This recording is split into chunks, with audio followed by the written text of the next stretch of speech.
पूजा पाठ जप नित्य कर्म के तहत जो कुछ करते हैं या विशेष करते हैं, इसमें जब तक शांति का प्रवेश नहीं होता है तब तक फलदायी यह हो ही नहीं सकता। लोग जो कहता है ना, ये सिद्धि वो साधन, ऐसे ऐसे सब ढकोसला है। सिद्धि साधन का उसका प्रभाव प्रकाश कब पड़ता है?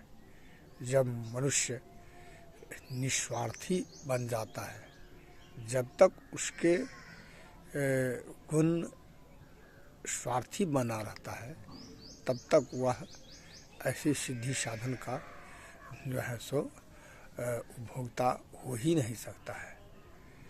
और यही मनुष्य में कमी है। वो अपने आप को लोगों को भ्रम में करने के लिए नाना प्रकार के जाल बुनते हैं। लोग हमारे तरफ आकर्षित हों। उसमें पंडित ब्राह्मण ज्योतिषी अथवा नेता संत महात्मा जो कोई है, सब के सब 5% छोड़ करके 100 में 95% जो है सो स्वार्थी है। वो अपने स्वार्थ के वशीभूत हो करके जो कुछ करते हैं, लेकिन वो कुछ दिन के बाद में उसका जो है सो लोगों के सामने में दिखाई दे देता है, उपहास के पात्र बन के रहता है। इसीलिए मनुष्य को ऐसे कदम कभी नहीं उठाना चाहिए। आगे भविष्य देखना चाहिए।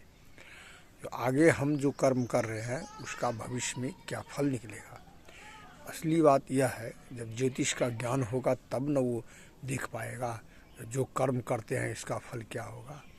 वैसे लोग मुहूर्त निकाल लेते हैं, ये मुहूर्त ये है वो है, बहुत कुछ शादी ब्याह यज्ञोपवीत हर में मुहूर्त निकाल दिया जाता है। लेकिन मुहूर्त का फल क्या होगा, जिस मुहूर्त में हम कर रहे हैं उसका काल क्या है, उसका जो है सो हम करने वाला व्यक्ति में योग्यता क्या है, कराने वाले में भी योग्यता क्या है, यह देखना चाहिए। यह बिना देखे हुए जो करता है वो फल शुभ नहीं दिखाई देता है, अशुभ ही दिखाई देता है।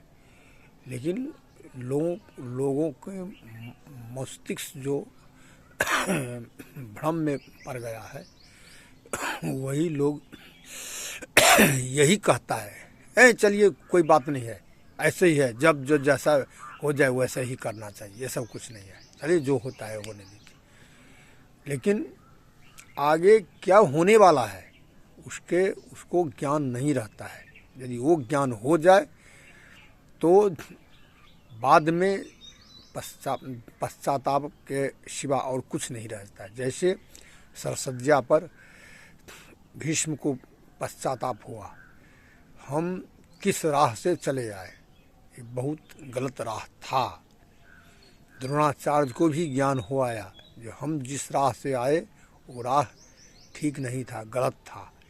कर्ण को भी बहुत चिल्ला चिल्ला करके ब्रह्मा को जो है सो विधि को उन्होंने कहा, हे विधि, हे प्रजापति, आदि प्रजापति, किस और हमको धकेल दिए आप।